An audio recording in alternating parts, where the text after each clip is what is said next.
Masih bersama kami pemirsa di Apa Kabar Indonesia Siang. Pemuda disabilitas IWAS alias Agus menangis histeris karena menolak untuk ditahan di rumah tahanan. Jaksa Negeri Batara memutuskan untuk menahan Agus yang menjadi tersangka pelecehan seksual berantai dengan korban 15 perempuan.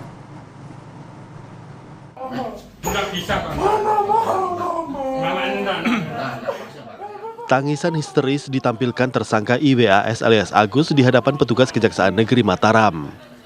Agus bahkan meraung-raung dalam pelukan ibunya.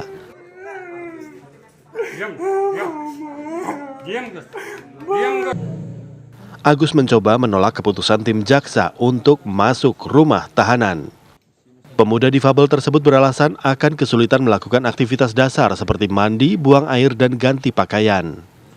Tersangka IWAS alias Agus akhirnya tetap masuk rumah tahanan di Lapas Kelas 2A Lombok Barat dengan status tahanan titipan Kejari Mataram.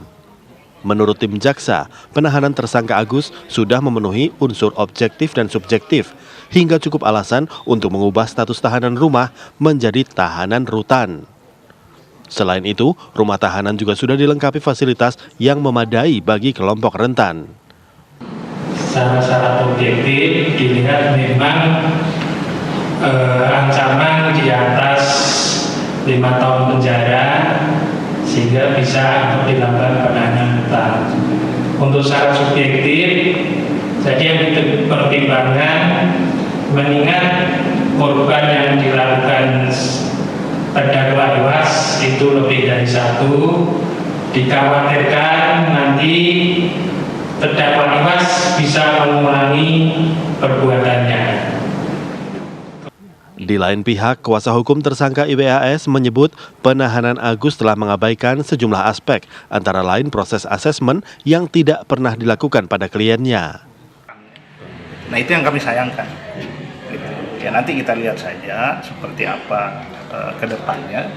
Sebenarnya kami lebih mengapresiasi tindakan dari penyidik kepolisian, ya, Polda NTB yang memberikan status tahanan rumah. Ya, kalau tahanan rutan, asesmen terhadap Agus belum dilakukan. IWAS alias Agus akan menjalani penahanan dalam 20 hari mendatang sebelum menjalani proses peradilan. Dari Mataram, Nusa Tenggara Barat, Herman Zuhdi, TV One mengabarkan.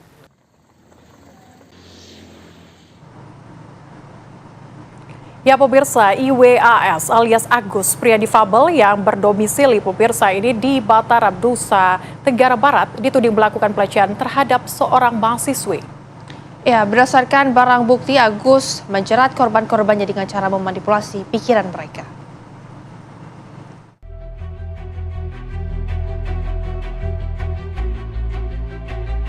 IWAS alias Agus, pria difabel yang berdomisili di Mataram, Nusa Tenggara Barat ini dituding melakukan pemerkosaan terhadap seorang mahasiswi. Saat Agus ditetapkan sebagai tersangka, ranah maya beramai-ramai mempertanyakan tindakan polisi. Bagaimana bisa seseorang yang tak memiliki tangan sedari lahir bisa berbuat asusila?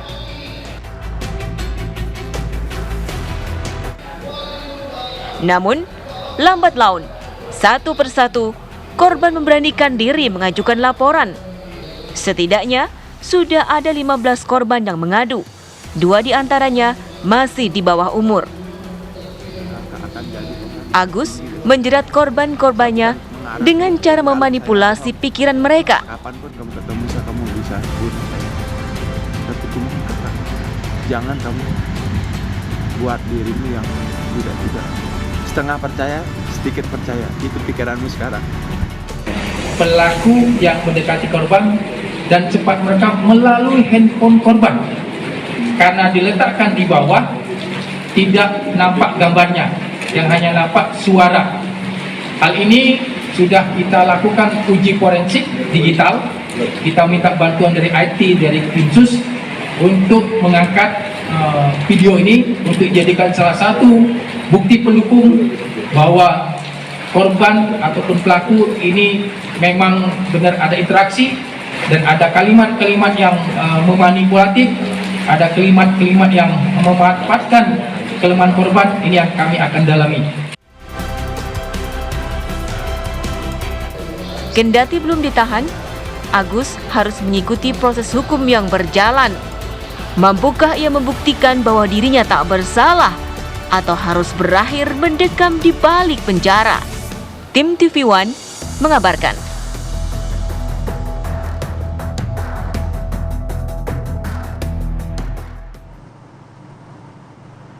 Ya pemirsa, untuk mengetahui bagaimana perkembangan terbaru dari kasus dugaan pelecehan yang dilakukan Agus, pria difabel dari Mataram, saat ini kita sudah tersambung bersama dengan Bapak Irwan selaku Asisten Pidana Umum Kejati NTB. Selamat siang, Pak. Selamat siang Mbak Raina, Mbak Celia. Iya, baik Pak. Ini kami ingin tahu Halo? perkembangan kasus dari IWAS. Iya, baik Ya. Pak. Bisa didengar suara kami? Siap. Jadi Bisa begini terdengar Mbak, jelas, Pak? untuk Baik. perkembangan terakhir. Baik. Ya. Sudah jelas Mbak? Sudah Pak, Untuk silakan perkembangan dilanjutkan. terakhir Mbak. Mhm. Halo? Untuk Iya. perkembangan terakhir Iya. Mbak. Perkembangan terakhir hari kasus IWAS ini- ini, Pak. Mhm. Perkara IWAS hari ini kita limpahkan ke Pengadilan Negeri Mataram Mbak. Jadi biar lebih cepat nanti hasil kepastian hukumnya, hari ini sudah kita limpahkan ke Pengadilan Negeri Kota Mataram. Selanjutnya tinggal kita menunggu penetapan hari sidang dari Pengadilan Negeri Mbak. Begitu Mbak. Baik. Pak Irwan, ini kan sudah P21, artinya berkas-berkas ini sudah lengkap. Begitu ya Pak ya? Dan juga apa kemudian yang menjadi poin Ya. utama dari kasus Agus ini Pak? Jadi setelah dipelajari oleh JPU Mbak, jadi syarat material formil sudah terpenuhi. Kemudian dalam berkas itu alat bukti, jadi ada saksi, ada 15 Mbak, saksi, kemudian ada surat yaitu berupa visum et reparatum, kemudian juga ada alat bukti ahli Mbak. Di sini ahli ada 4 Mbak.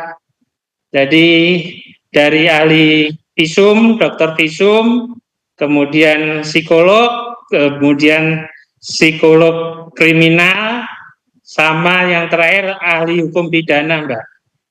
Kemudian satu lagi alat bukti, yaitu ada perekaman elektronik.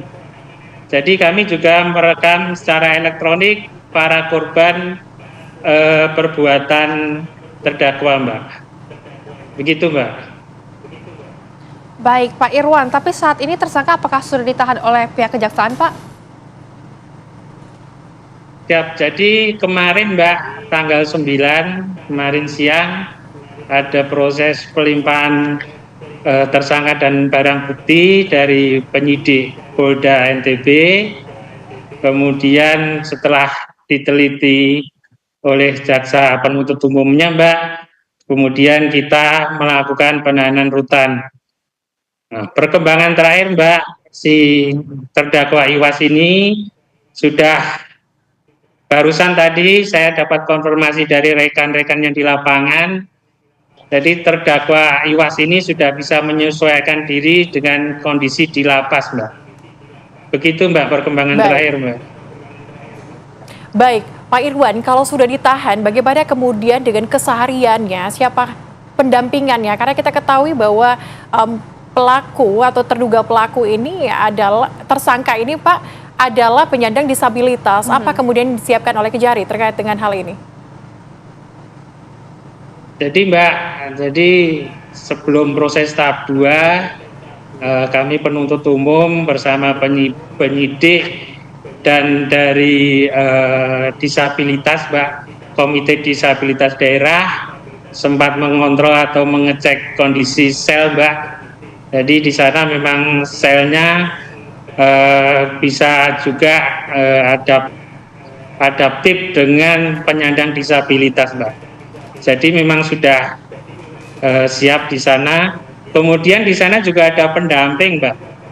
Jadi Agus terdakwa IWAS selama di lapas, di sana juga ada pendampingnya Mbak.